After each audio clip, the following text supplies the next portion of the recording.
Light आखिर है क्या? इस सवाल का जवाब हम सदियों से खोज रहे हैं।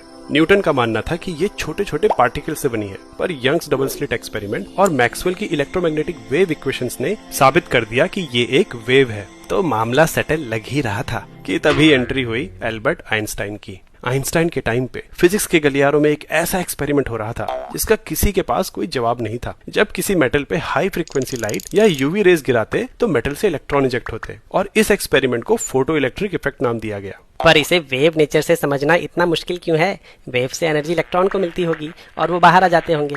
इसमें दिक्कत क्या है? पहली दिक्कत, अगर लाइट वेव है तो इसके पास कॉन्टिन्यूअस एनर्जी होगी। लो फ्रीक्वेंसी लाइट के लिए भी इलेक्ट्रॉन धीरे धीरे एनर्जी अब्सॉर्ब कर सकता है और बाहर आ सकता है, लेकिन ऐसा होता नहीं। लो फ्रीक्वेंसी पे इलेक्ट्रॉन मेटल से इजेक्ट होते ही नहीं।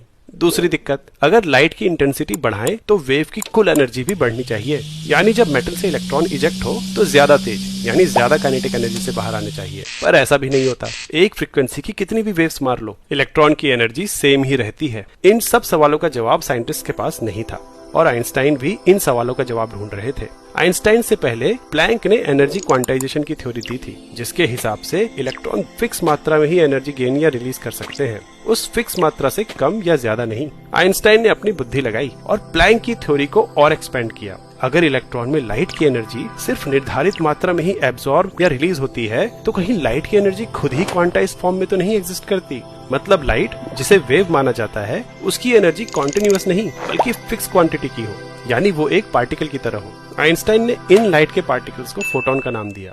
इसे एक एनालॉजी से समझते हैं। मान लो एक पेड़ पे तुम्हारी बॉल फंस गई, जो कि यहाँ इलेक्ट्रॉन को दर्शाता है। अब तुम्हें उसे नीचे लाने के लिए पत्थर यानी फोटॉन्स मारने हैं। अगर पत्थर बहुत छोटे हैं तो तुम कितने भी मार लो, बॉल नीचे नहीं आएगी, यानी फोटॉन के पास एनर्जी कम है।